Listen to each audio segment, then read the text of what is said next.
আমরা কোথাও ঘুরতে যাই বিনোদনের জন্য, পরিবারের সবাইকে সময় দেওয়ার জন্য, কিছুটা সময় আনন্দে কাটানোর জন্য।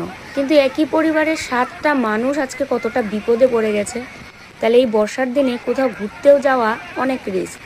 আর এখানে সবাই চাইছে ওদের বাঁচাতে, কিন্তু লাস্ট পর্যন্ত ঠিক কি হয় পুরো ভিডিওটা দেখলেই তোমরা বুঝতে পারবে। মানে এই ঘটনাটা দেখলে গা শুধু শিউরে উঠছে বারবার, যে কতটা পরিমাণে বিপদে পড়ে গেছে সবাই।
যে মেয়েটা হিপ হপ স্টাইলে চলাফেরা করে গ্যাংনম স্টাইল কিন্তু জানতো না, সবাই সবার মতো ঘুরছিল ফিরছিল, কিন্তু হঠাৎ করে এত বিপদ।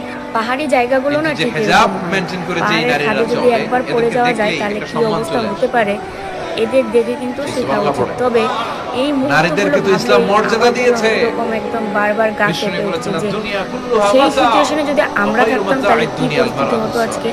চোখের সামনে দেখতে পাচ্ছে যে এত বিপদ, হয়তো বাঁচবো না। দেখো কুলের মধ্যে একটা ছোট্ট বাচ্চা আছে, তারপরে সাথে আরো বাচ্চা রয়েছে, একটা শুধুমাত্র পুরুষ মানুষ। নেককার নারীগুলো যদি হিজাব মেইনটেইন করে এই পেটগুলো থেকে আল্লাহওয়ালা বেরোবে, মানুষ।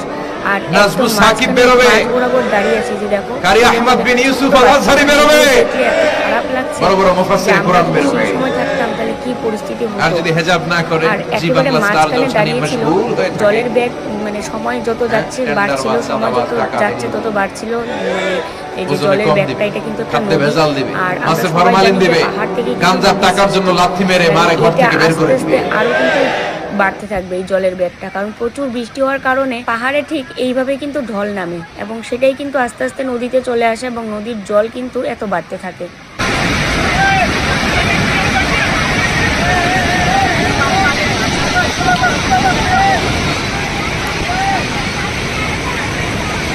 कोई भी बहुत तकलीफ होगी।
ভেসে গেল পরিবারের 7-7টা মানুষ চোখের সামনে।